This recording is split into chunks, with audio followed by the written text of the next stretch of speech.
Hi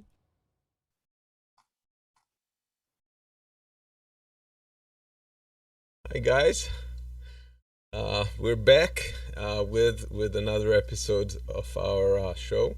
Um, for some reason, our show. We're going to be talking today about the rent crisis, as well as the activist Supreme Court and some other topics. Keith is here, but Marcus is still absent. We're wishing him again the best of luck with his family. And how are you doing, Keith? What's new? I'm doing pretty well. I won't say a lot's new. Been just another week. More to say later. Okay. By the way, So how are things with you? What's going on? You had that. You had the weather, and yeah, survived that. I'm still drying up, and we're just doing the usual. I had a little anecdote. Um, do you see this thing? This bag? yeah, thank you. It says, Okay. Do you know what's special about it? uh, it's made out of paper. Yes. Yes, it's made Really? out of paper. Yes, it's I, I don't know if you can see it, but it's hard to see, but it's this fine paper like they make the disposable disposable tablecloth from. And I went to this store, and it's an African store. Did not expect that. I received this bag instead of a plastic bag, and so I asked the guy, "Is it compostable?" He said, "Yes, it's comfortable. Don't worry about it."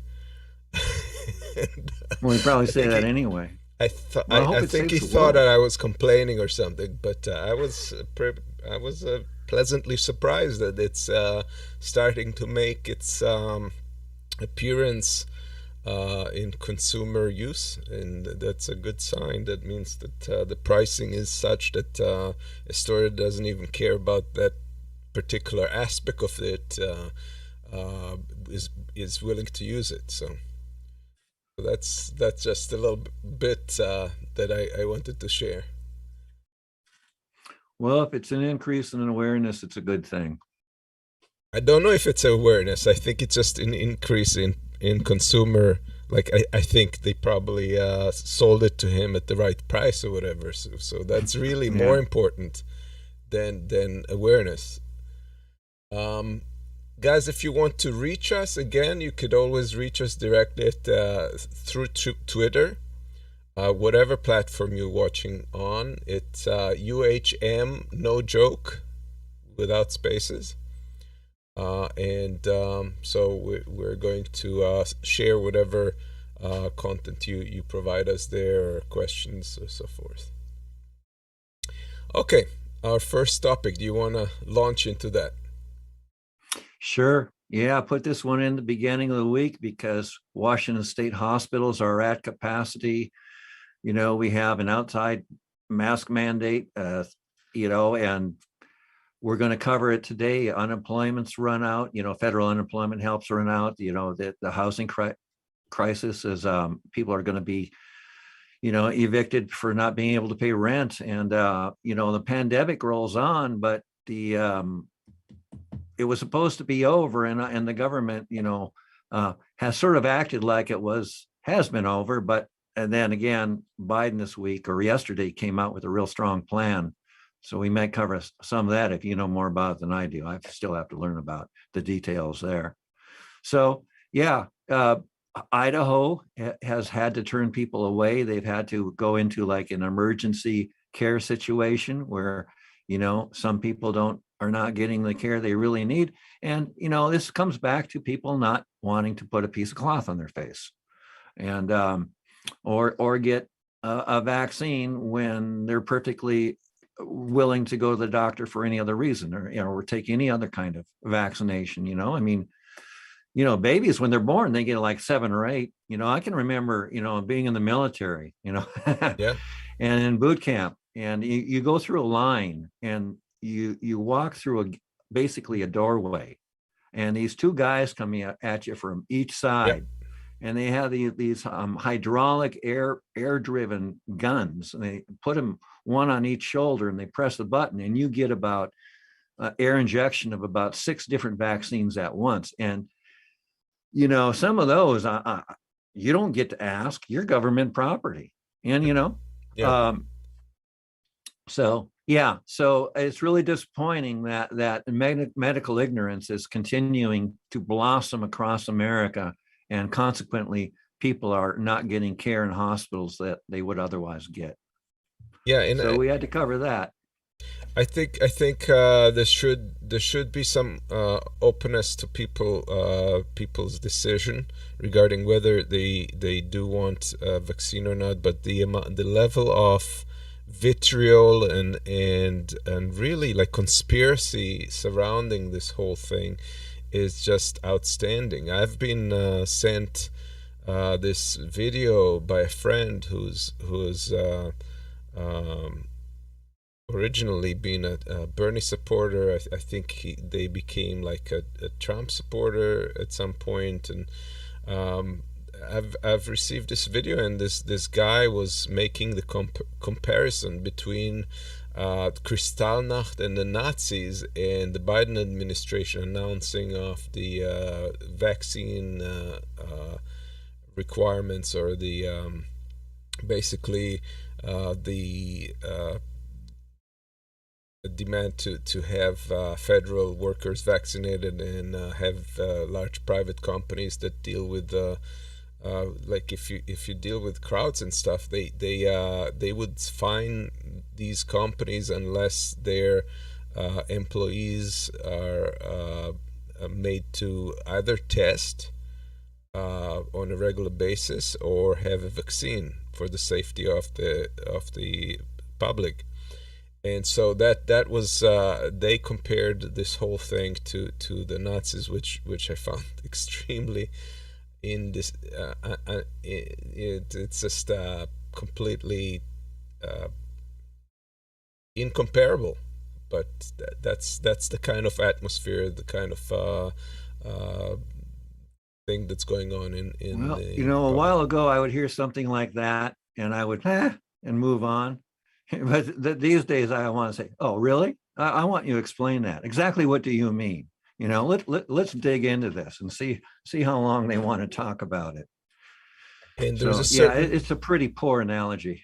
and there's a certain compound that we or medication that we will not name here, but something that is originally being developed for treating treating livestock. And I wish the people who are accusing everybody of being sheeple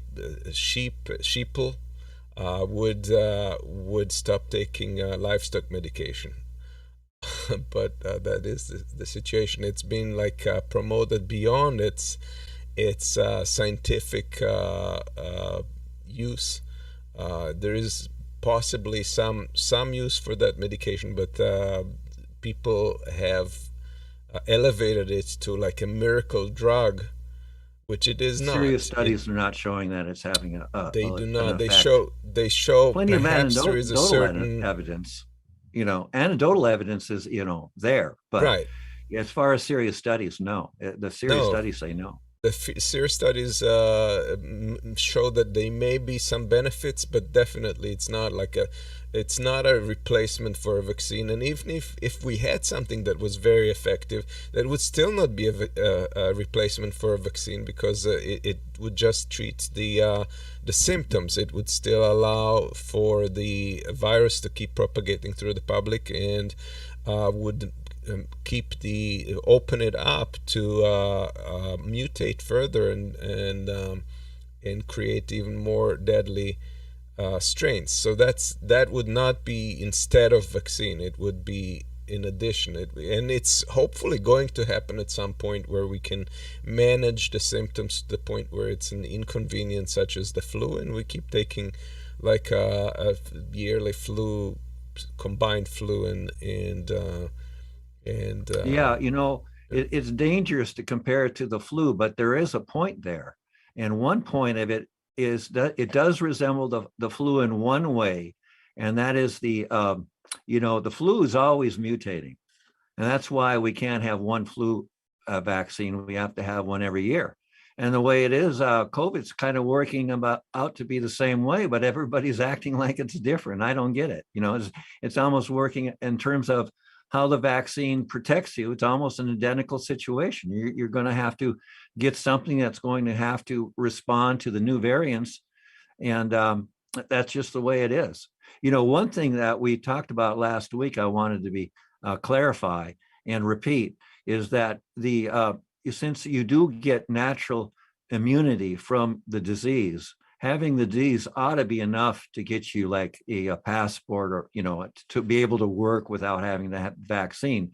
But having the vaccine actually does give you the best protection, because the Israeli study that was released about a week ago or so is showing that if you have had COVID and you get the vaccine, you're twice as protected from getting it again. So make your own decision there. And certainly, yeah, like I say, if you've had the disease, I wouldn't say you should be required to get a vaccine, nor I should say, and I won't say you should be required anyway, but then you have to follow the rules, such as not being able to work and stuff like that. So, or be tested on an ongoing basis, which doesn't quite resolve the issue, but you're going to have to follow the rules that you've chosen to be responsible with, by making your decision. Either decision you make, you're going to have to be comfortable with the consequences, and that's right. I'm sure what people don't really want to hear, but that's the way it is. Yeah. Okay. Let's keep going. Let's talk about the salmons. Oh yeah, well, there's this thing called climate change going on, and environmental catastrophes and so on. It turns out that the salmon, the Yukon River, is not having any salmon this year. Normally, they have a salmon run, and it's like 800,000 fish, and if it's over 300,000, then the fishing villages along the river, the Native American population, can catch salmon, and they prepare them and they feed themselves over the winter with them. And this year they can't do that because they're less than 100,000 salmon. So there's less than 1/8 of the normal run. So the fish run up the Yukon River has collapsed, and we're having to fly salmon to fishing villages so the people don't starve. Also, it's not going to be in the video we're about to watch, but another report I looked at preparing for this showed a man who's, he goes around and he kills moose, and he's delivering moose meat to people so they can eat, because these are subsistence people, and the fish are gone. And where did they go? Well, I think we know the answer to that. I think humans were involved. So let's watch this. So what are we on here? Which slide now? We're on number 6. Let's go to number 7 and play the video. By the way, what's the plural of moose? Is it like goose and geese? Is it meese? They're just moose. I would think so. Like deer, and moose are moose. Deer. In fact, moose are kind of deer. Oh dear. Okay, really, let's play the video. Yeah. It's another cargo run for Everts Air. That includes a special delivery of salmon, says its operations manager, Don Graves. We're running just over 13,000 pounds out to Aymonic. The village is not the only place where salmon will be delivered. There's another equal amount going up to Fairbanks for distribution. This is the second run of salmon sent to villages along the Yukon River in less than a week. Poor salmon returns have impacted those areas. The Association of Village Council Presidents says many subsistence users have not been able to stock up on salmon for the winter. Governor Mike Dunleavy helped organize the relief effort that has now sent 50,000 pounds of salmon. Aides for the governor say this is personal. You've seen that firsthand by his own kids growing up in rural Alaska. It just means something to us when we're able to try to catch it ourselves. This is what we do, is we reach out and try and help out. It's expensive, but it's the right thing to do for people that are in need. While this plane prepares to deliver more salmon to those along the Yukon River, organizers say they're already planning a third relief flight. Dave Laval, Alaska's news source.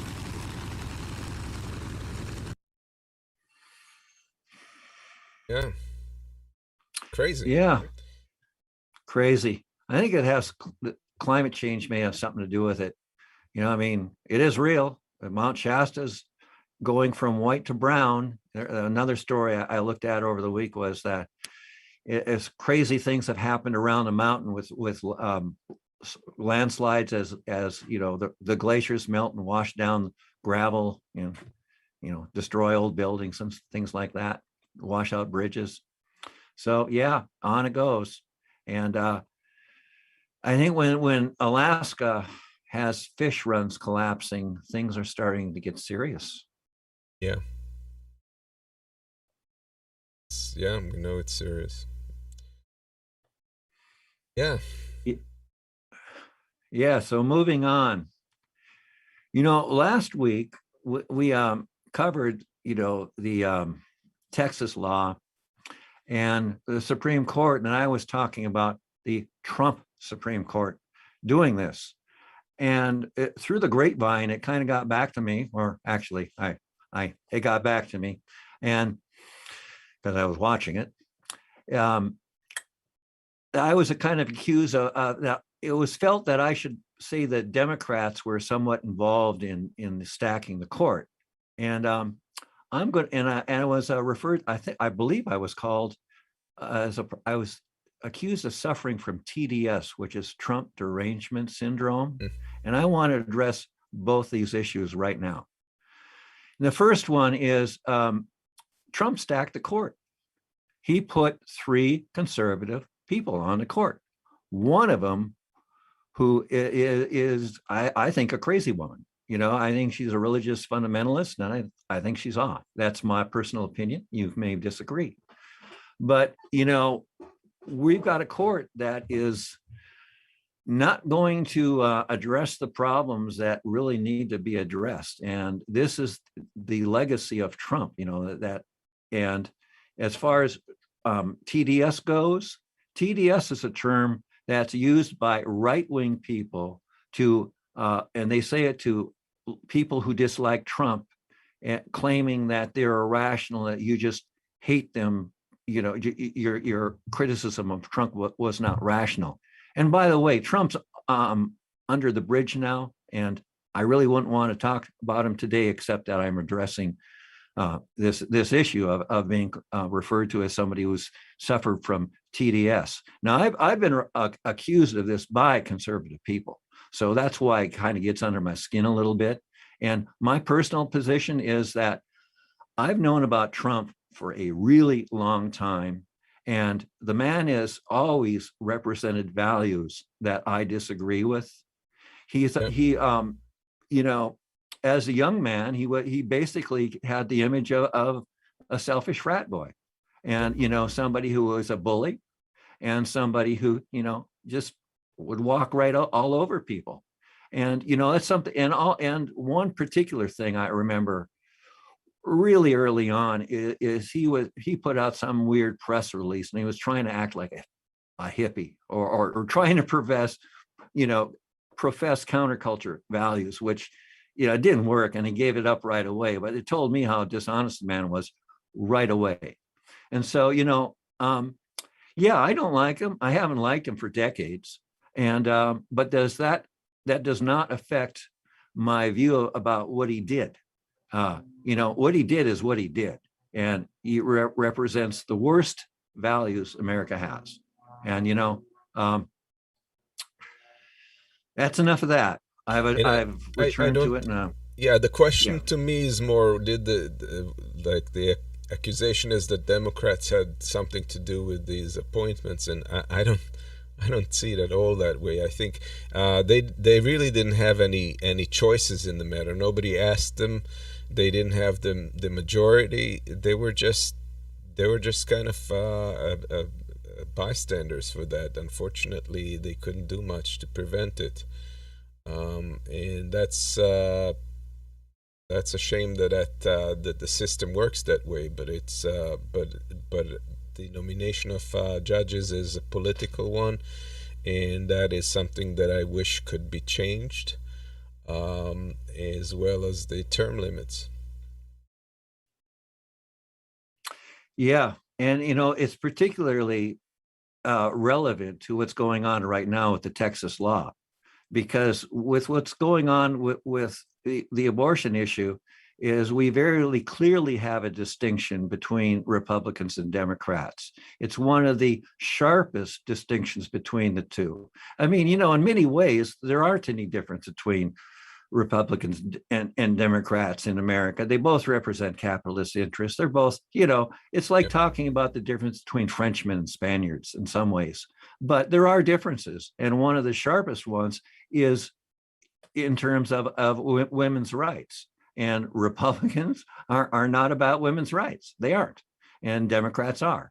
So it's interesting that that criticism should have been leveled under the current atmosphere. And let me say something about the actual what transpired with regards to Texas, and that is that the Supreme Court has refused to listen to arguments and upheld in practice upheld the Texas anti-abortion law. By doing so, they did not comment on the law's validity, on its justification or anything. They just refused to take it up, and by doing so, and basically postponed it indefinitely. They said that if people bring specific lawsuits down the line, they may pick it up, they may discuss it, but they refused to do so. And by not addressing it and letting that law come into effect, they have achieved the conservatives have achieved what they wanted. They wanted to create a chilling factor and start destroying the entire organization around that supports abortions in Texas, and that's happening. It's falling apart. By the time they will be forced to remove that law, a lot of damages in practice on the ground is going to happen. So that is really, even if the Supreme Court does strike it down at some point, the damage is nevertheless happening. And that brings me to the question, is this a Supreme Court that is essentially activist? We remember that the conservatives were complaining about Sotomayor and other liberal judges that they were being activist. And in fact, this is exactly where the court is right now. They're being activists. They're prohibiting the discussion of laws based on its political and on its political merit, on its political leaning. Well, they're discussing it behind closed doors. That's they're activists in the sense that they're not acting the way a Supreme Court should. Right. Normally through the decades, the American Supreme Court, they argue, they write things up, and it's all public, and it's referred to, and it's talked about. And what's happened is particularly under the Trump administration, and only 8 times previously, but many times under the Trump administration, the use of the shadow docket. And what it is, it's a legal procedure where the Supreme Court can make a ruling without really discussing anything. And it's meant for emergency relief so that they can step in and render a judgment when a lower court is stuck. And the procedure is now being abused, and it's to forward conservative interests. And so, they're being activists, but not in a way I think I take the word to be. Not in a good way. Yeah. Well, okay. So that's pretty much it. It is a huge issue for us, and I think that if you were a conservative and concerned about judges becoming activists, you should not change your position now because it's in your favor. So that's my 2 cents. Yeah, play that video. It's really short. It's only about 10 seconds long. The most nascent expression of society. There have to be people who are willing to not abuse the system. And the system is being abused by the shadow docket. Yep. Where oral arguments don't have to be made. And my suspicion is that some of those judges, the reason they didn't want to hear it is because they probably know that they would have to come to a conclusion that would oppose that law. That's my hope that that's the case, and I presume that it is, because otherwise they probably would listen to it and make and basically put it into effect as a Supreme Court ruling. But yeah, the Supreme Court can make rulings, but they can be, they can be challenged a little bit, So the Biden administration this week, has strongly pushed back, and we're going to be seeing another video real quick here. Now, this one's like 6 minutes. So what Amos is going to do is he's going to play the first part. Maybe you might want to jump ahead in a little bit just to show us what's in there, because I will put the whole thing in just to make the point that did I say Obama when I meant Biden again? I did that 2 weeks ago. Damn, I got to stop that. People think I've lost it or something. No, Biden. So, this is Merrick Garland, and he's the what is he, Amos? He's the Department of he's the chief attorney. Attorney General. That's right. Yeah, right. So this is our Attorney General, and he like I say, this is a long video because what's happening is that the Supreme Court's being challenged, and so they have to explain themselves now because their decision is runs counter to it. Basically is unconstitutional. So the Supreme Court, Merrick Garland's going to put out that the Supreme Court is acting unconstitutionally, and they're going to have to explain themselves. I don't know the legal details. It'd be nice to know more about it, but go ahead and start a little of this, Amos, and do what you want with this video. We want to take you now to the Justice Department, where Attorney General Merrick Garland and other DOJ officials are speaking about a lawsuit against Texas over the state's new restrictive abortion law. Let's listen. Complaint. Its basis is as follows.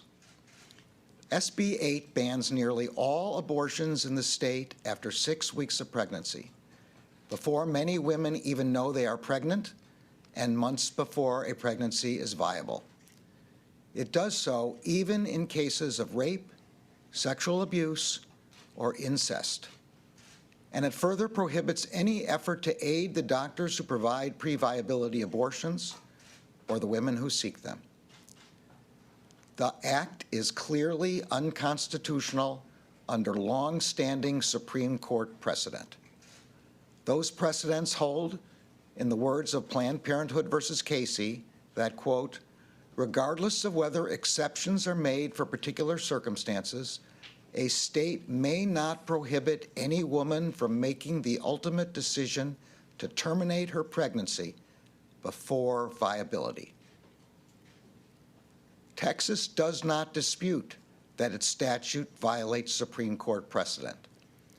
Instead, the statute includes an unprecedented scheme to, in the Chief Justice's words, quote, insulate the state from responsibility, close quote. It does not rely on the state's executive branch to enforce the law, as is the norm in Texas and everywhere else. Rather, the statute deputizes all private citizens without any showing of personal connection or injury to serve as bounty hunters authorized to recover at least $10,000 per claim from individuals who facilitate a woman's exercise of her constitutional rights. The obvious and expressly acknowledged intention of this statutory scheme is to prevent women from exercising their constitutional rights by thwarting judicial review for as long as possible. Thus far, the law has had its intended effect. Because the statute makes it too risky for an abortion clinic to stay open, abortion providers have ceased providing services. This leaves women in Texas unable to exercise their constitutional rights and unable to obtain judicial review at the very moment they need it. This kind of scheme to nullify the Constitution of the United States is one that all Americans, whatever their politics or party, should fear. Yeah. Yeah, I found that very powerful. It is, and it's kind of shameful that the Attorney General has to step in and do the Supreme Court's work. And it's to me, the fact that the Supreme Court kind of rejected this and upheld the law is a callous behavior on the part of the Supreme Court. Even if they would have officially agreed with it, it's callous to just not talk about it and not rule on it when people's lives are affected in the meantime. So shame on them. It's very incorrect. And also to mention that Justice Breyer wrote an official dissent because of that. Yeah, people are suffering right out of the gate. Before we move to the next topic, thank you so much, Al Wolski, for your $5 donation. Thanks, Al. He says in appreciation of independent media view, and I see that your tomatoes are getting green. Mine are done. Mine are pretty much done. So, mine are just starting. Really interesting. Yeah. Well, I envy you. All right. Let's see. So we're down. This is good. I just found this and I had to bring it in, and you're going to love it. You know, this is really a first date gone bad. I mean, you know, it really should be on, you know, you've got those with those shows, you know, reality TV shows where, you know, The Bachelorette and all that. And they should have one where just, you know, dates gone bad. So go ahead and play it. There have been no restrictions. And the number of internet users in Azerbaijan is more than 80%. Can you imagine the restriction of media in a country where internet is free, there is no censorship, and there are 80% of internet users? We have millions of people on Facebook. How can you say that we don't have free media? This is, again, a biased approach. This is an attempt to create a perception in Western audience about Azerbaijan. We have opposition, we have NGOs, we have free political activity, we have free media, we have freedom of speech. But if you raise this question, can I ask you also one? How do you assess what happened to Mr. Assange? Is it a reflection of free media in your country? We're not here to discuss no, my let's country. Discuss. No, let's discuss. No, President In order Aliyev. to accuse me, saying that Armenians will not have free media here. Let's talk about Assange. How many years he spent in Ecuadorian embassy? And for what? And where is he now? For journalistic activity. You kept that person hostage, actually killing him morally and physically. You did it, not us, and now he's in prison. So you have no moral right to talk about free media when you do these things. Returning to the conflict, better return to the conflict, because this is not what you like. You like only to accuse, only to attack. But look at the mirror. Look, I tell many times, before coming and lecturing us, and in your question, accusing me, it's not a question, it's accusation. You talk like a prosecutor. Why? If you're so democratic and so objective, why you keep Assange in prison? For what? You keep him in prison because of his journalistic activity. I'm not keeping him in prison, President Aliyev. But You don't like this. It's not a question of don't like. You are it's not used to this. It's not the because subject you are of our used interview. only to attack. It's not the subject of our interview. And with respect, No, President it is not Aliyev, the subject of interview, but you raise it. you raised it. No, you raised it. You raised the case You of said Assange. Armenians, if you don't have a free media in your country. Well, Yeah, I don't think there was a kiss at the end of the night. And I don't think there'll be a second date either. but it's ridiculous to accuse the media of going after Assange. It's obviously not. It's the government of the U.S. and it is being protested by the media. Yeah, well, specifically, though, I'll clarify something. She's British media, and the British media very much is doing what the government tells them to do, which is very much doing what the American government is telling them to do. So I wouldn't say that, but I would, I will clarify some things that were going on there. And that was the president of Azerbaijan being interviewed because he's been accused of some human rights violations by Human Rights Watch. Now, I don't know anything about Human Rights Watch, and I'm savvy enough to know that not all NGOs are really NGOs, that, some of them, even though they may be NGOs, some of the time and doing the right thing or good things, some of them will do what they're told to do, at least some of the time. So, when you have, a Human Rights Watch coming out saying the government of Azerbaijan is doing something, I'm not saying he's not, but, take it with a grain of salt and check it out in other ways. I mean, and so I did, and I found out what is going on is that their COVID response, it has to do with their COVID response. And the government of Azerbaijan came down hard against criticism, and they've picked up some journalists and jailed them or something like that over criticism about poor conditions in the their COVID health centers or whatever. So basically, a long story short there, and I know I'm not giving a totally accurate rendition here, is that the government of Azerbaijan got a little pissed off about some people, saying they weren't doing a good enough job when they were probably trying to do the best job they could, I mean, anyway, so some kind of communication issue went on there. And so this British journalist was sent in to, ask the president about it. And of course, you saw the rest. And I thought it was pretty good. Yeah.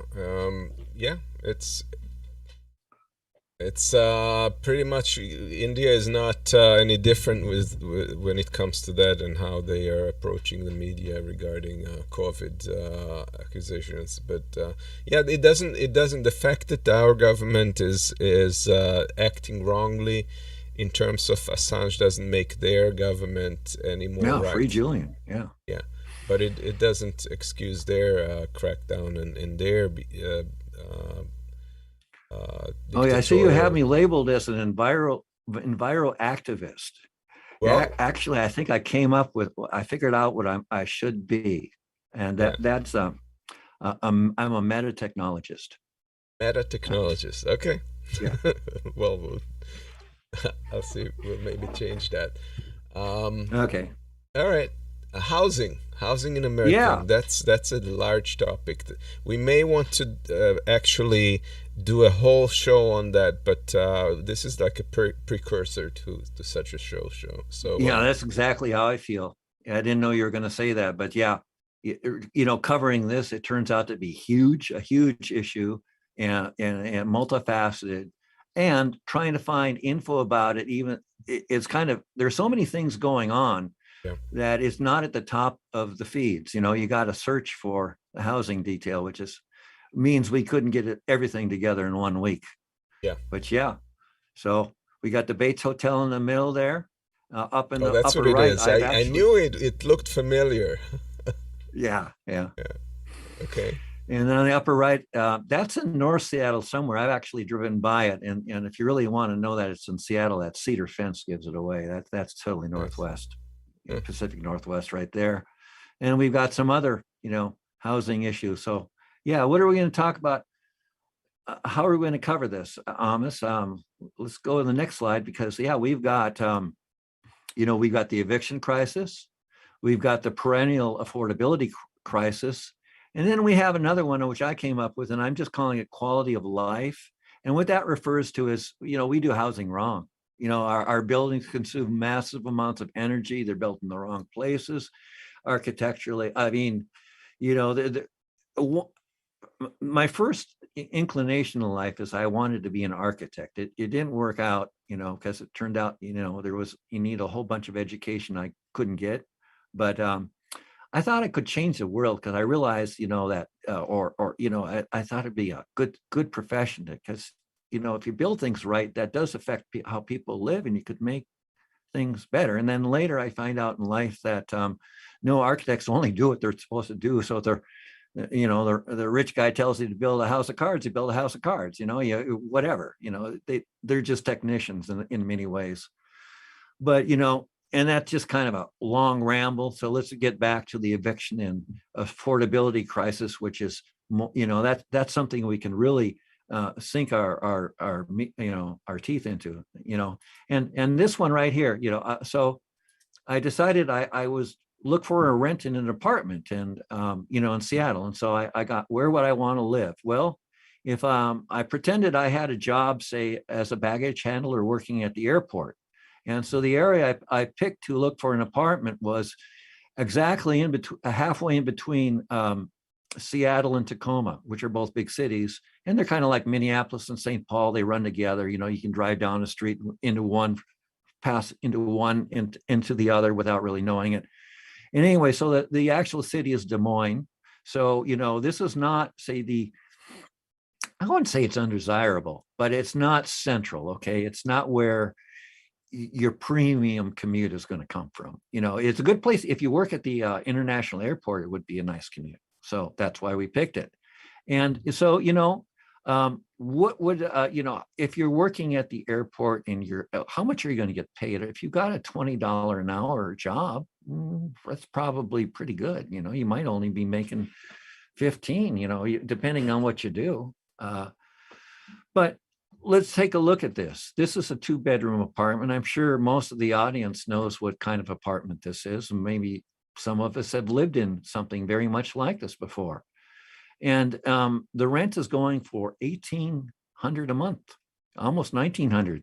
And so if no matter what job you have, that's costing you almost $11 an hour. If you're working a 40-hour week, is going just to pay for your 2 bedrooms. And and it's more than a half of your income if you're working. Gosh. Yeah, and that's more than half. That's more than 50% of your income compared to your proposed salary that you're. Well, yeah, but you just don't eat, Yeah. And stay naked in the apartment so your clothes don't wear out and you can wear them outside. That's the American way. You just have to adapt. I'm being facetious, of course.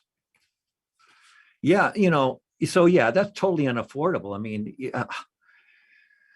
And then if you get into, say you've got a family and you need more room and you've got to rent a house. Well, how much is that going to cost? Well, okay, now this house is the closest house to me that is for rent. It's a little over a mile away by the way of the crow.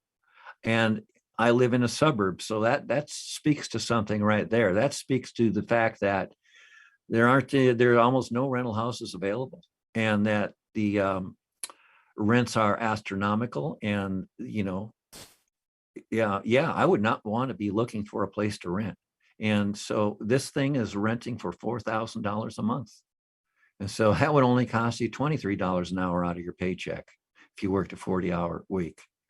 And the important thing about my calculations there is just to show that, this math doesn't work for the average person who has an average job and is just trying to get by. What are you going to eat? What are you going to wear? Are you going to have any fun? No, you're just going to pay all your money out for rent or a mortgage because the housing prices have just gone out of sight. Yeah, that's a huge problem. And want to mention the Supreme Court's action. Oh, are we back to the court again? Oh, yeah. We're back to this stinking court. No, yes, this compassionate court that's so concerned with American, values and the welfare of its citizens. Yeah, they're throwing people out on the street. I read a few different things about this, and one thing I was reading was about a professor, and he's describing an experience with one of his law students, and they find this guy, and he's got like 5 kids, which is not really very smart, but he's got young kids, boys, and he's a single dad, and he's behind on his rent, and he's being evicted, and so he's eligible for rent relief, and so he didn't even know he could get this somehow he got hooked up. So he's down there at some office, and he's going through check boxes and with the help, and so they apply for this for him, and as soon as he gets it, it gets taken away because the Supreme Court came out with their decision, and they they stopped the eviction protection. And so that's a horrible situation. The actual numbers that found themselves out on the streets, we're going to have to follow up with that. But it's certainly a high number. It's disturbing that they can just do this. And one thing though to mention, when they did the moratorium extension, it was considered quite a victory for the progressives, and in a way it was, because they managed to prolong this, even if it just added in practice 3 weeks to that protection. But nevertheless, there was no certainty that the Supreme Court would rule the way they did end up ruling. But either way, it did not solve the problem. The problem is underlying, and the minute that eviction moratorium expired, even if it was in half a year, what then? There was the rental coverage, that the monies for during the pandemic that were supposed to solve the issue did not. It was greatly a disaster the way they rolled it out. And we still were going to face huge mass evictions whenever that expired. So the problem is far beyond that, and it needs to be addressed on a much more fundamental level. All it did was buying time. And then there's the relief that has not been distributed. It's a horrible situation. Yeah. And the decision was issued, the deadline happened at the same time federal unemployment benefits ran out. So, Biden's I got to thinking, basically he kind of flubbed the Afghan withdrawal. And now that federal unemployment benefits have run out with really no change in the economic picture. There are claims that there are more jobs, but, I'll call bullshit. That's bullshit. And, the government's acting like the pandemic's over. And I say that in contradiction because I know Biden came out with a plan, which I need to find out more about. But we're not ready for this, so. And the situation currently is such that 95% of all U.S. counties can't afford 1-bedroom rental on a minimum wage, which, when you think about it, is crazy. If you work, you're supposed to be able to live somewhere. This cardboard box. Yeah, this caused roughly 500,000 people to be homeless. I think it's over 500,000 now, and that's really bad. And here's a picture of what it happened in New York in the last 10 years. look at how the number of homeless just skyrocketed, and this is even before the pandemic. This doesn't even take the pandemic into account. So the situation is just, it gets worse and worse. Yeah, so I found a website that there's some protest being organized, against, to support the rent issue. I don't know that it's going to get a lot of traction though, because property is everything in America. And what the Supreme Court has done is they're saying that, the property rights of people owning property are more important than, the welfare of the people renting places, renting the property. And, there's so many of us that are invested in, well, why don't those people get a job? What's the matter with them? What are they drinking all their money, or what's the matter? What, are they stupid? The number of things that are going to come to mind to justify the tragedy of it, is just enormous. The tricks that people will play to make their mind say that this is all okay. Because, hey, wouldn't we all like to have a extra 2-bedroom property that we could rent out to someone, make a little extra money, but the fact is, rent's exploitive. Most people renting, they're renting because they don't have the money to buy a place. It's not like they're made out of money. They can just pay whatever the market demands. And that's always been the perennial problem in America is that, it's a market controlled system. So the rents in America are always on the edge of what people can pay. And so then the pandemic comes along and we get in trouble. And then, our whole sense of fairness and what's right and wrong gets challenged. And I speak with conservatives occasionally, and they see the renting community as a lazy community that's basically using money to buy luxury goods while not paying the landlords. And I don't think that portrayal is something that is the norm. In fact, I think that's... Well, it's ridiculous. Anybody who's ever been a renter knows you pay your rent first.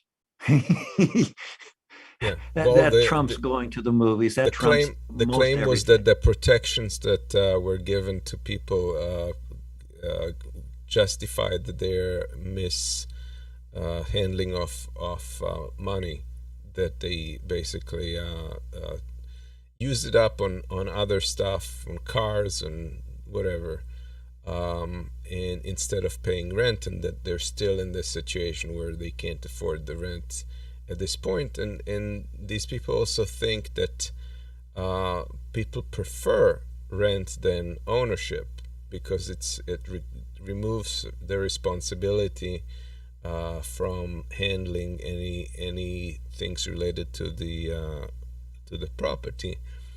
What I can say about it is that unfortunately the whole concept that was promoted previously with regards to the American dream and ownership kind of got deflated with the fact that that has not worked either, with Fannie Mae and Freddie Mac and all of this mortgage extension policy that provided mortgages to people who couldn't afford it, and caused them eventually to lose their property after paying a significant amount of it to the banks. So this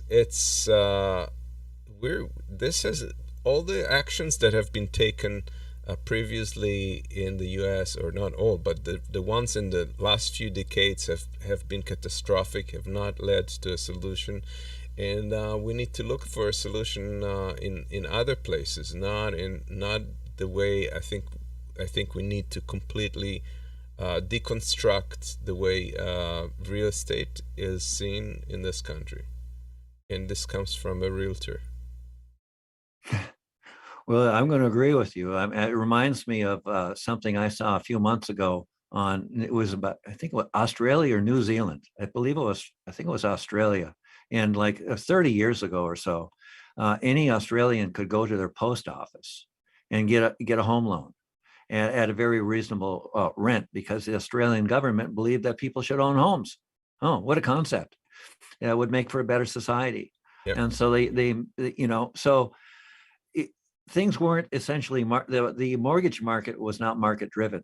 And then what happened was, it was during the Thatcher Reagan years, when people lost their minds and capitalism went on steroids, is that was turned into a market-based system, and then through the subsequent years, what happened right away, but through the years it just got worse, is that prices just went astronomical, and to the point, so people in Australia have just as much trouble buying a house now as we do, because the bankers got in charge of the whole thing.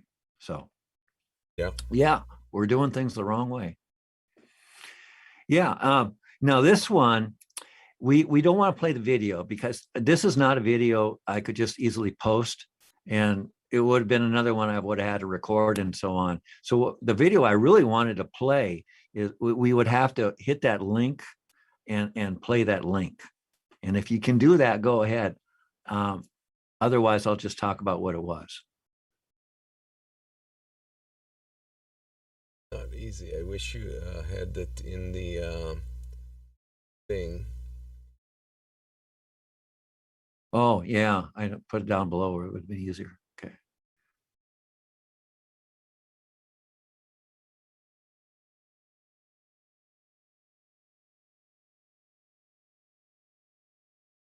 Well, sorry, everybody.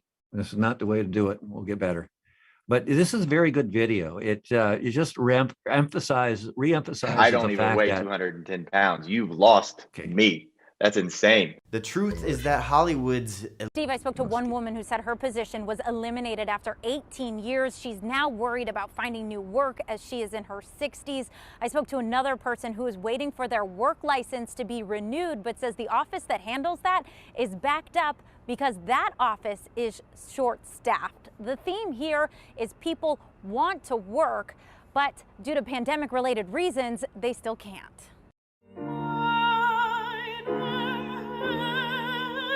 It's a job nearly impossible to perform without a mask. Stacey Mastrian is a soprano voice teacher and a performer, a job that kept her busy before the pandemic. I would go out and give workshops to choirs and other large groups, and then I was teaching students on a basically daily basis. But the change happened fast. March of 2020, nearly all of Stacey's business was shut down. She's been living on pandemic unemployment assistance compensation, and this Labor Day, she's one of an estimated 8.9 million Americans who will receive their last unemployment check. I seriously don't know what is going to happen because things in my field largely have not started up again. The Biden administration believes this economy is strong enough not to be rattled by the end of the unemployment benefits. But Stacey feels that's too simple. And I think there are people who assume somehow that people want benefits just because they're lazy or, unwilling to work. And that's not the case. She's thought about taking a restaurant or retail job, but as a singer, she's concerned a respiratory illness like COVID-19 could kill her career. People who 6 months later are having trouble breathing or having trouble phonating, making sound, it's terrifying. In Washington state, unemployment claims numbered nearly 273,000 people last week. The state's alerted people the benefits were ending. Many, including Stacey, now expect $0 in unemployment. So what's going to happen? Suddenly, the benefits that were meager but helped bridge the gap. There's just nothingness. So the Treasury Department says funds that were given to the state from the relief package, those can be used in states that have higher unemployment rates to help expand those states' unemployment plans. Here in Washington state, our unemployment rate hits just around the national average at 5.1%. In Seattle, Callie Greenberg, King 5 News. So, that's good. It reemphasizes what we've been saying about the housing crisis here. Okay. Yeah. Okay. Spanish, I didn't see. Ukrainian, Jamaican, English. I didn't see the Admissions connection Realty, there, but we speak your language and can help sell your home with a low 1% listing fee. Okay, Realize your dream. Visit missionsrealtyllc.com. Kill that sucker, Amos. Yeah. We'll try to do it only in stream because. Okay, so basically, yeah, it's a huge issue, and here's another thing. Like, here's a lady saying, "My rent has gone up by 20%, but it's too expensive to move. What am I supposed to do?" And the guy just says, "Looks like you'll be staying and paying." And yeah, you're SHOL. And that is the problem with these different government things is also that, like Barbara says, I saw that the USDA had 0 down loans for low income and poor people, but then discovered that you would not be able to apply directly to the USDA, but had to go through a broker that charged $7,000 an application fee. I'm not familiar with that in particular, but I trust that that's the case if you've experienced that, and it is frankly not that different from a lot of these attempts, even during the mortgage crisis, where there were some solutions, but you had to jump through hoops or had certain conditions that kind of made it very unlikely applied to those applications. So yeah, that's part of the problem. That's part of the problem. And here's one tying it to the recent housing crisis is underwater. Housing crisis is underwater, and literally, and yeah, it's just one crisis on top of another, and we seem to be like stuck under all of this insanity. Here's a short video that I found really good about the housing crisis by Blumauer, and Representative Blumauer, and he's tackling this. He wrote a report called Locked Out, Reversing Federal Housing Failure and Unlocking Opportunity, and the link is there on the screen. Shortened link. You can type it in and go there, but let me play the video that he shot. America has a housing crisis. Let me provide you with a few numbers.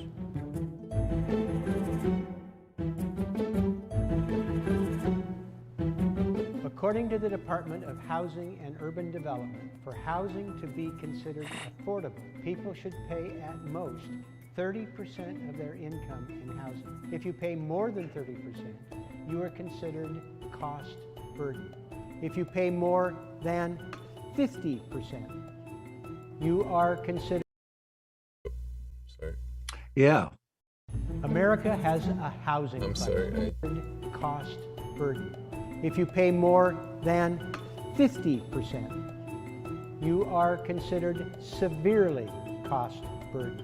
Today, nearly half of renters are cost burdened, and nearly a quarter of renters are severely cost burdened. Rent is usually the first thing a family pays.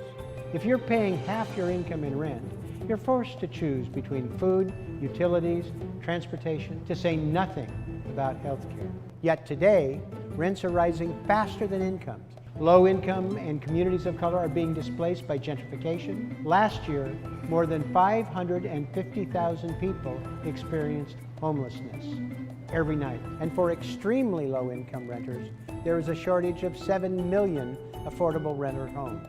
In 1948, Eleanor Roosevelt led the United Nations to adopt a Universal Declaration of Human Rights. Article 25 of that declaration includes housing as a basic human right. But the United States hasn't ratified that declaration, and to this day fails to live up to those standards. That is unacceptable, and it's no accident. It's the result of decades of deliberate choices from policymakers to segregate housing, and more recently, to reduce the federal government's partnership for affordable housing. The federal government has long provided a home for some, often at the expense of others. Communities of color were systematically denied wealth-building opportunities in the form of property ownership and faced blatant discrimination in accessing housing. By the end of the 20th century, Congress and the Nixon and Reagan administrations systematically shifted federal housing policies to produce less housing, focused on rental assistance rather than construction, and ultimately all were less impactful. The effects of these decisions linger today. The federal government needs to get back into the game of housing policy and treat housing like the fundamental human right that it is, and we know it should be. I recently released a report detailing some of these challenges and potential solutions, titled Locked Out: Reversing Federal Housing Failures and Unlocking Opportunity. The proposals are simple.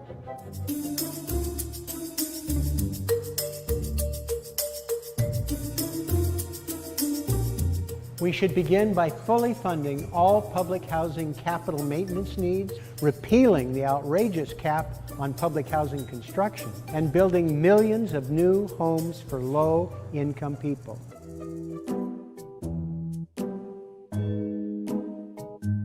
We need to double homelessness assistance funding, permanently fund the federal government's interagency response to homelessness, and expand legal assistance for people facing evictions, and promote housing first policies that give people a home without preconditions. We cannot make people with serious challenges jump through unnecessary hoops.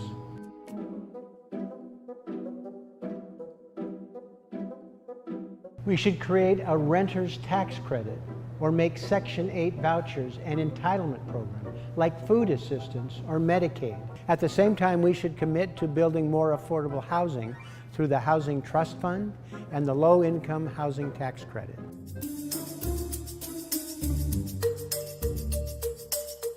No matter where you start in life, everyone should have a chance at home ownership. The mortgage interest deduction, America's most expensive housing Ukrainian, policy, Jamaican, should be converted English. to a At tax Nations credit Realty, we that is speak more your fair language and and can available help sell to your all. home And with a Congress low should atone 1% for listing past fee. sins by Realize your creating a dream. new Visit restorative Nations Realty. justice home loan guarantee program and reinstating a tax credit for first-time home buyers.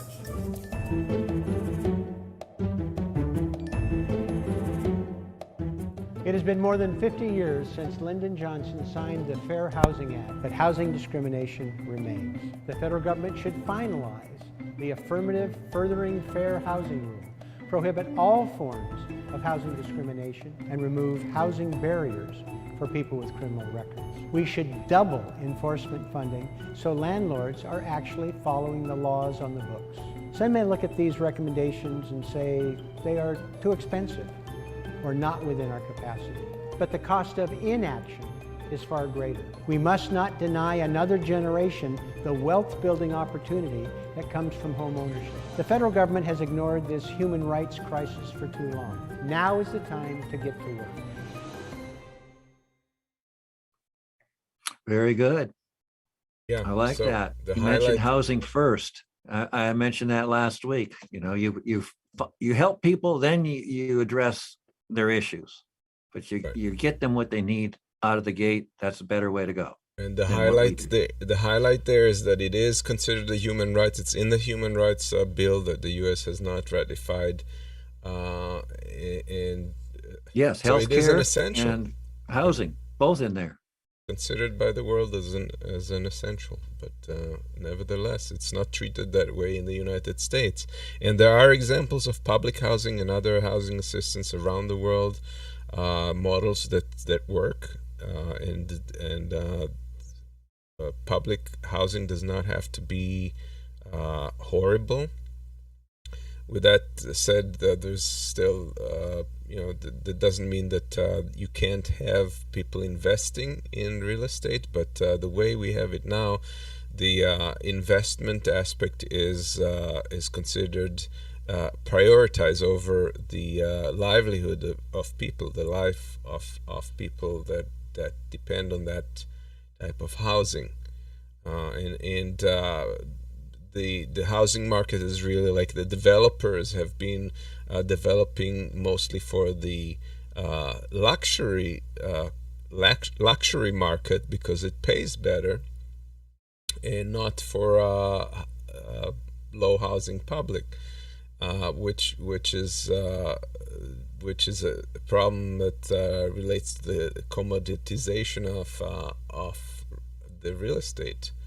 And that is a huge problem, because there's no shortage of housing in the top luxury market, but there's definitely lack of housing for the people at the bottom of the scale. So it like we saw, if you pay more than 30% or 50% in a lot of cases, then that's not okay. And right, those numbers come from the American dream if it worked, which, and we know it doesn't work, but ideally, I recall conventional advice was once that you only bought a house that was 5 times or less your annual income, right? So if you made, say, $100,000 a year, which is a lot of money, you could buy a $500,000 house. But, most Americans, I would guess that would put housing prices is maybe about $200K for an average house through the nation. And, it's at least double that. So, we are, as he refers to, cost burdened. And if it was at what you could afford, your income over 5 years, what that means is that you can tighten your belt, you can eat beans instead of steak, you can, make concessions and still maintain your lifestyle, like going to the doctor if you're sick, that would be maintaining your lifestyle. But, if it gets over 30%, no, you're all your money's going to pay rent, and you're poor. You may be living, the only time you're rich is when you're sleeping. Yeah, and Tim Buck says overburdened living costs are the new slavery. Reminds me of that old Tennessee Ernie Ford song, I Owe My Soul to the Company Store. That's a good song. Yeah. And there are more solutions. I mean, there's no lack of possible solutions, including a renter's bill of rights, so that renters are more protected. Right now, there's very little protection, and it's not federally enforced, so you have different laws in different locales. In some places, they're more protected. In some cases they're less. The decommodification of basic housing is essential, because, like we said, if developers don't build enough housing for housing the poor or middle class people, then that's going to reflect. When money makes the decisions, people are going to suffer. You've got to have higher priorities than the financial bottom line when it comes to housing. And it's not the same as any other product. It's obviously just like with healthcare, with people's lives depend on it, with people's health depend on it. It's not just a commodity. It's way beyond that. So it can't be treated as if it's just another tool of investment, of making money. And with that said, there are, if you did want to invest and you did want to keep that, there's solutions for that as well. I mean, there's a real estate, a rate, what's called a rate. It's a real estate investment trust where you and others purchase property together. And to take that to the next level, it would be possible, in my opinion, to use it in a blockchain, and that is something we will talk. That's my segue to also talk about our upcoming show, which is going to be a really interesting one, and me and Keith might disagree on that, but that's going to be an interesting discussion. Probably will. Yeah, about cryptography, cryptocurrency, and all the aspects around it. So that's going to be next Wednesday evening. We postponed it. We had some issues with guests, but we're going to do it one way or another, with or without the guest, on Wednesday. So you could use a blockchain to fragmentalize the profits and the expenses that are associated with large building developments and rentals, and thus deconnect between the landlord and the management of that property. I don't know what's magical about a blockchain, but we'll be saving that for Wednesday. Yeah. And then you have community land trusts, where you would have money put aside so that other developments could be bought and converted to public housing. Finally, there could be a first refusal to buy from provided to tenants. If a landlord wishes to sell the house, it should be the prerogative of the tenant to be able to purchase it first before it goes on the market. So that's a little tricky, but there are tricky issues with that. But that's another thing to look at. So that's anything else you wanted to add about this topic at this point, Keith? Well, no, just housing's right up there with food, shelter, and clothing, and like I agree with you. The market can't provide. Just an unregulated market cannot meet housing needs, and when money makes the decisions, and that's the only consideration, people are going to get left out. So there have to be better ways than what we're doing. There are better ways than what we're doing. Right. And today's 9/11. Let's remember the fallen, the people who lost their lives 20 years ago. And it's hard not to put this in the context of Afghanistan, where it feels like we're where we started 20 years ago after 9/11, and it's without much to show for. And when you look at all the things that have been done since then, it really hasn't worked out very well, in spite of all the intentions. That hasn't brought freedom to Afghanistan.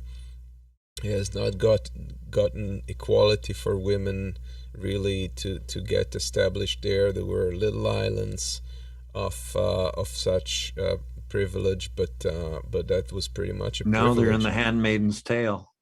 Now they're back to where they were pretty much, but it was like that all along in smaller villages and rural areas. There were just there were some exceptions to it, and they have not saved from a corrupt government. In fact, there's a book now written, I forget the name of it, but there's a book written about the lies of the Obama and Trump administration, about the corruption of the Afghani government, and how they were exploiting their population, or not acting in their interest, and we were supporting that government. So on the whole, and considering all the people who got hurt from military activity in Afghanistan, there was a lot of people hurt there.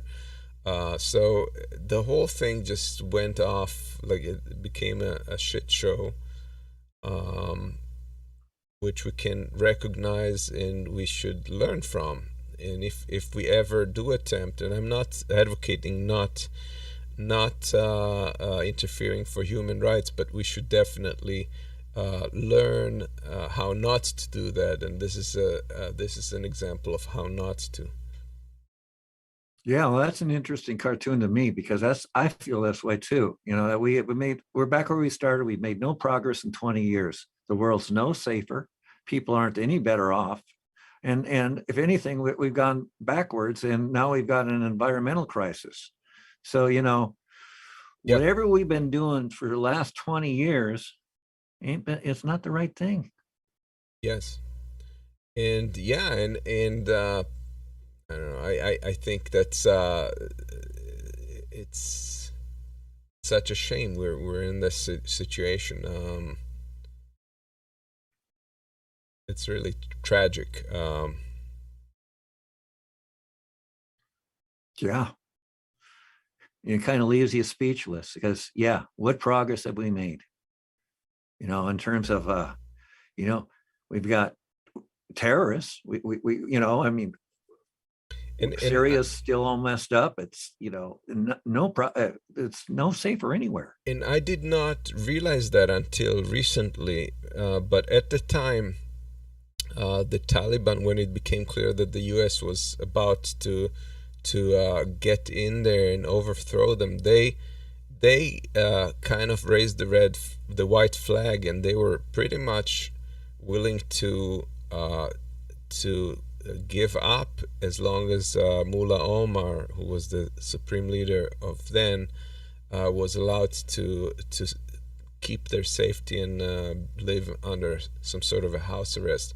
And the U.S. at the time, and the Bush administration, declined that. Just imagine if they've done that in place of going in and creating all this mess that kind of like happened as a chain reaction, we would have been in a completely different situation. The hubris that they had to reject that offer is incredible. Well, we're the nation of lost opportunities. Yeah. And one other story I wanted to cover, which is a precedent that happened in Colorado. There's finally 3 cops and 2 paramedics were charged with manslaughter in the case of Elijah McClain's death. Elijah McClain was this young African-American guy who was buying it at the grocery store. He had a mask that was somewhat larger than just the typical small mask. And so somebody called him in saying that he was somebody suspicious and the police should check him out. Some Karen called him in, and they stopped him pretty on his way to his home, close to his home, and accosted him. And they knocked him to the ground. He lost his consciousness. When he came back, he was terrified, and he was subsequently given. When the paramedics arrived, they gave him overdose of a tranquilizer that caused him to have a heart attack, and basically he died as a result of that. We have the tapes, the video camera tapes. One of them fell to the ground, so you'll see it static, but here it is. And a warning, it's pretty disturbing, so if you do not wish to, you can mute it until or turn it off for about it's for a few minutes. Here we go.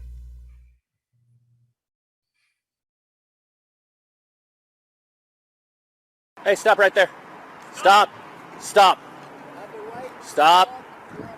I have a right to stop you because you're being suspicious. Well, okay. Turn around. No, Turn around. Actually, your hands are Turn around.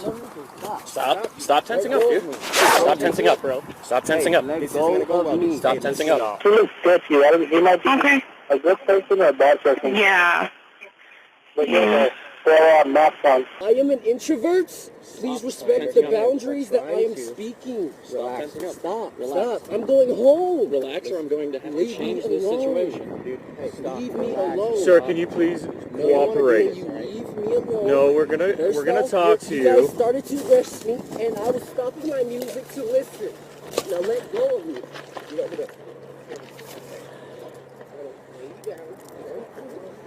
At this point, they did a carotid artery hold. Take my power back, and I intend to be with him, okay? centered. No, I will keep to be centered. Grab your gun, dude. Stop, dude.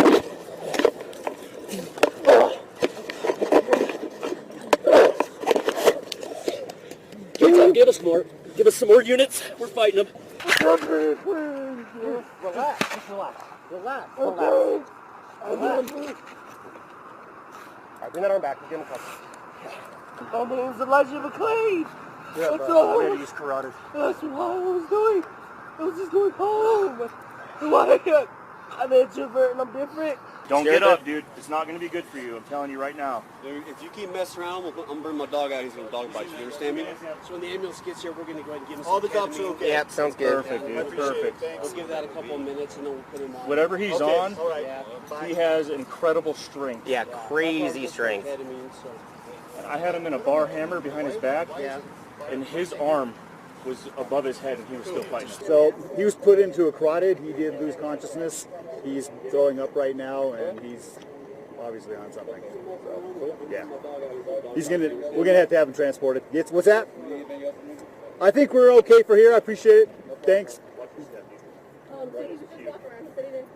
And he had a mask on, I know that, yeah. And then he was like throwing his hands up, but he said he didn't feel threatened or anything. He just thought it was weird. Okay. I've still got him on the phone if you want to ask him anything. No, else, I just wanted to get the front end. The best he could explain what was going on and why we got called. Okay. And if there was anything criminal, but doesn't look like there was. It doesn't sound like it. Okay. I'll get some more details. Okay, I appreciate it. Hey, thanks for watching. If you like this video, check out. That's Yeah, I would say the proximate cause of death was walking down the street. Yeah. And unfortunately, that's one more story in a long line of stories of similar stories. This young guy was a violinist. He says, I don't kill flies. I don't eat meat. He is like a kind of like a sensitive guy, and he lost his life because Well, it was very unprofessional stop. Yeah. You know, that's it. Typical American police. They're unprofessional. I mean, hey, you know, there's a way to do that job and to do it right. You know, and that's when you come out and you show the public respect. The way they went up to him, you know, the right way to do it is say, "Sir, excuse me, sir, I need to talk to you." You know, and you know that they didn't do that. They wanted to mess with him because he was black. And they're white, and there was a little bit of a power trip going on, you know, and that's human nature. I'm not justifying it. No way. I hate it, but that's what was going on. The Aurora Police Department has had many such cases. They're like way more violent, according to their track record, than say other Colorado cities. And now they have been hit, and they've also, you know, there's been changes on the ground. They initially weren't. They told the mother that there wasn't his death was justified and that they couldn't do anything about it, and she kept pressing, and they did eventually bring those charges. We'll see what happens, but they've also fired a bunch of policemen,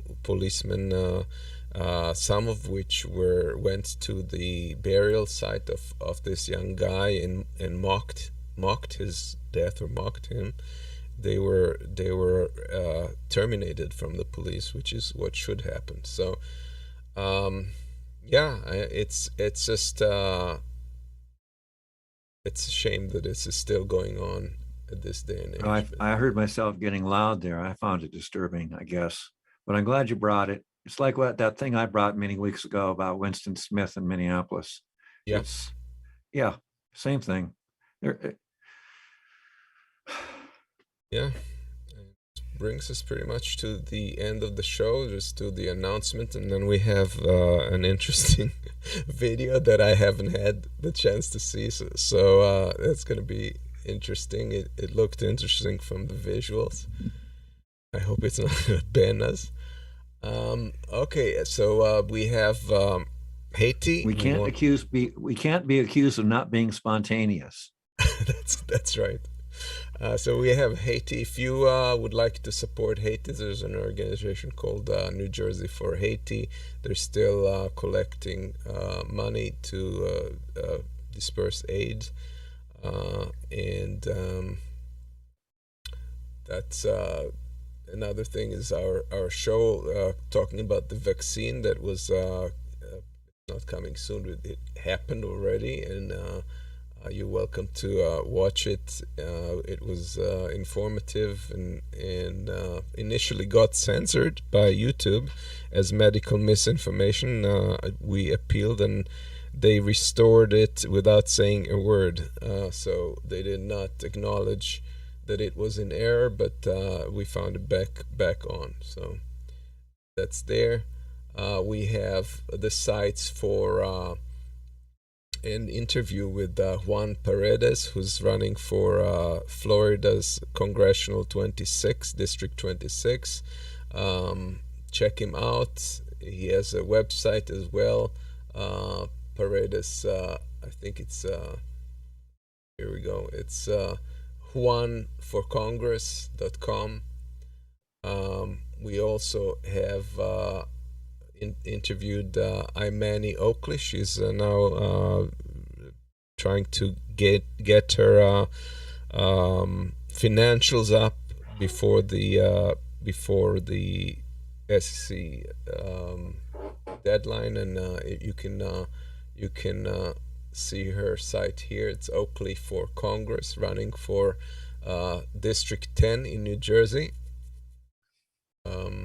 And again, a strong progressive.